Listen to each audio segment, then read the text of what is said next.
Jane here from Crystal Sparkles Readings. Just here to pop down a card for the day for us. Apologies for not being around over the weekend to put down some cards, but the energy of the full moon was a bit of a killer. So I've kind of had to take a couple of days break. But I'm back now. That energy seems to be passing away. And we can now have a little look and see what the Faulkner Tarot's got to tell us today. Okay, so our card for the day, oh beautiful, is the Star card. Okay, Star card is a really, really lovely card. It's one of the wish cards in the deck. It talks about all of our wishes coming true, all of those really, really positive energies that we like to have kind of in our life is represented by the Star card. All those dreams come true, wishes coming true, and all of that good stuff. So it's talking to us about working with the law of attraction and being able to draw the good stuff into our life.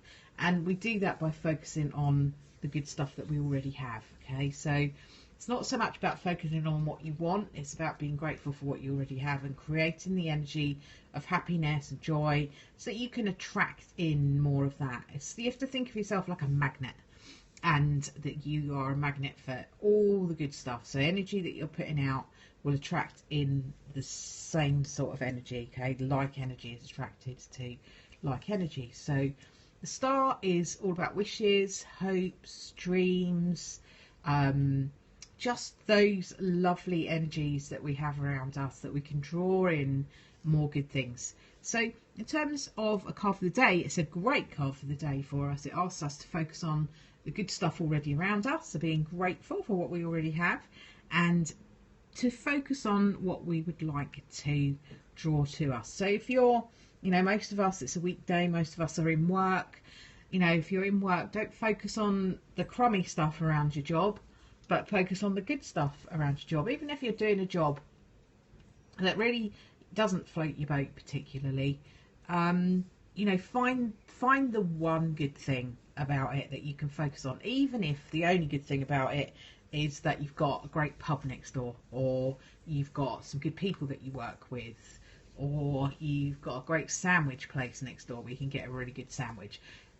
Just find something in it to focus on so that you're not constantly focusing on what you don't like about something. And then when you kind of get into that energy of, yeah, it's a great, job's not brilliant, but the people are great, you can start to build up a much more positive energy around that whole kind of thing in your day. So it's about today trying to find something that is positive to help you to focus and be joyful and to draw good things to you. I'm going to actually work with these getting into the vortex cards. I haven't used these for a little while on here, but just because we've got the Star card, I thought it might be appropriate to do something that's law of attraction based and see what we've got in terms of that. These cards, like with the other law of attraction cards that I've used in the past on here, are double-sided, so you can't really kind of lay the deck down and take the top one. So I'm just going to shuffle them up, and then I'll split the deck in half and take the one that's on the bottom, which is this one. Okay, so I'll leave those there for now. Okay, so what this is saying is basically exactly what I was just saying to you. Kind of just can't make this stuff up really. And it's the card that says I can always enter my vibrational vortex of creation.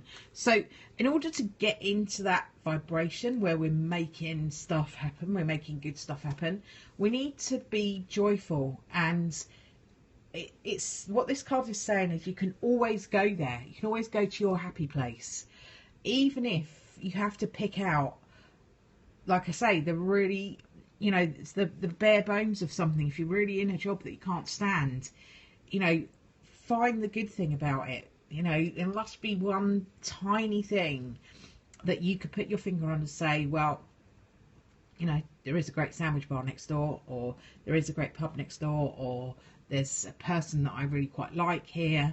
You know, even if, you know, chairs are quite comfortable to sit in, I don't know, something. There's always something that you can find that you can focus on rather than the positive rather than the negative. And I'm not one of those like positivity police people saying you have to be positive all the time. That's not realistic. You know, we're human beings and we have feelings and emotions that go up and down. But if you can predominantly focus on the stuff that makes you happy, then that will be overriding too much negativity. I always set out an intention when I'm working with the law of attraction, and I kind of reset that intention quite regularly through the week. Is that any positive thought I send out is 1,000 times more effective or powerful than any negative thought that I may have. So if you set that intention right from the beginning, if you do all these things maybe on a Monday or at the beginning of the week that says any positive thought this week I have is going to be 1,000 times more powerful than any kind of negative thought that comes into my mind, and set that intention to start with, and then you don't get yourself into a place where every time you have a little grumble or a negative thought, you start beating yourself up by thinking, oh my god, I'm going to attract more of that. You know, because that then creates an energy of panic and fear, and you don't want that either. So I kind of feel like that by setting that intention of that positive thoughts are much more powerful than negative thoughts, then you end up in a position where you're not freaking out every time you have a moment. And we all have them. So, you know, you have to be realistic about this and say it's not possible to be 100% positive 100% of the time. It's just not possible for us. We have to be able to accept that sometimes, you know, we have these moments of what Esther and Jerry Hicks call contrast, and that contrast is good too, because it's showing us, you know, what we don't want so we can manifest what we do want. You know, if you didn't know what you don't want, you wouldn't know what you do want. It's like you can't have light without the darkness. All about balance. So that's kind of where we are today. I'm going to leave it there. Do have a think about how you can work with the law of attraction today to bring in more of the positive goodies to you. And I will be back again tomorrow to do another card for the day. You have a lovely day, and bye for now.